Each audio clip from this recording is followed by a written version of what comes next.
আক্রোশের শিকার হয়েছিলেন আমাদের দেশনেত্রী বেগম খালেদা জিয়া। তারা রাজনীতি করে নিজের জন্যে, দেশনেত্রী বেগম খালেদা জিয়া রাজনীতি করেছেন এই দেশের কোটি কোটি মানুষের।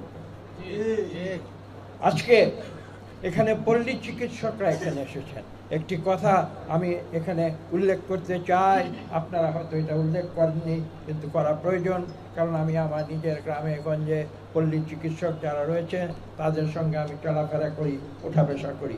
আমি দেখেছি আপনাদের যে কথাটি আজকে উল্লেখ করতে হয়, এই যে সারা বাংলাদেশের, আমি একটি কথা বলেছি একটু আগে, যে এই দেশ যখন ৭১-এ স্বাধীন হয়েছিল তখন দুটি আদর্শ ছিল আমাদের সামনে। একটি ছিল গণতন্ত্র, কারণ আমরা জানতাম যে পাকিস্তানের অবকাঠামোর ভেতরে গণতান্ত্রিক সরকার, একটি গণতান্ত্রিক দেশ গঠন করা প্রায় অসম্ভব, যে জন্য আমরা একটি স্বাধীন বাংলাদেশ চেয়েছিলাম, যে বাংলাদেশে গণতন্ত্র থাকবে।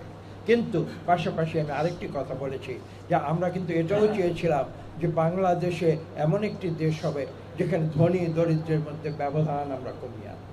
সেখানে দরিদ্র মানুষের যে প্রয়োজন, নিত্য নৈমিত্তিক যে প্রয়োজন, দৈনন্দিন যে প্রয়োজন, সে প্রয়োজনগুলি যাতে আমরা মিটিয়ে দেশের মানুষকে একটি সুন্দর জীবন ব্যবস্থা আমরা যাতে দিতে পারি, সেই বিশ্বাস থেকেই কিন্তু বাংলাদেশে দ্বিতীয় যে আদর্শ সেটা সৃষ্টি হয়েছিল। আমি এখানে কথাগুলো বলছি, আজকের নতুন প্রজন্ম হয়তো এগুলো জানে না।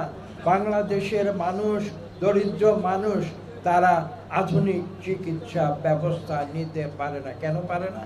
কারণ তাদের সেই অর্থনৈতিক সামর্থ্য নেই। এ কথা কিন্তু আজকে আমি বলছি, কিন্তু আজকে থেকে প্রায় ৪৫ বছর আগে শহীদ প্রেসিডেন্ট জিয়াউর রহমান এই কথাটি উপলব্ধি করে তিনি কিন্তু এই পল্লী চিকিৎসক ব্যবস্থা বাংলাদেশে, যাতে করে এই দেশের দরিদ্র মানুষ তাদের যে দৈনন্দিন চিকিৎসা সেবা, হয়তো স্পেশালাইজড ট্রিটমেন্ট তারা পাবে না, কিন্তু তাদের যে দৈনন্দিন চিকিৎসা সেবা প্রয়োজন সেটা যাতে অত্যন্ত সহজে সুলভে তারা পল্লী চিকিৎসকদের কাছ থেকে পেতে পারে। এবং তাদের ট্রেনিংয়ের ব্যবস্থা তিনি করে দিয়েছিলেন, ন্যূনতম যে ট্রেনিংটা প্রয়োজন, যাতে করে তারা সেই সেবা মানুষকে দিতে পারে।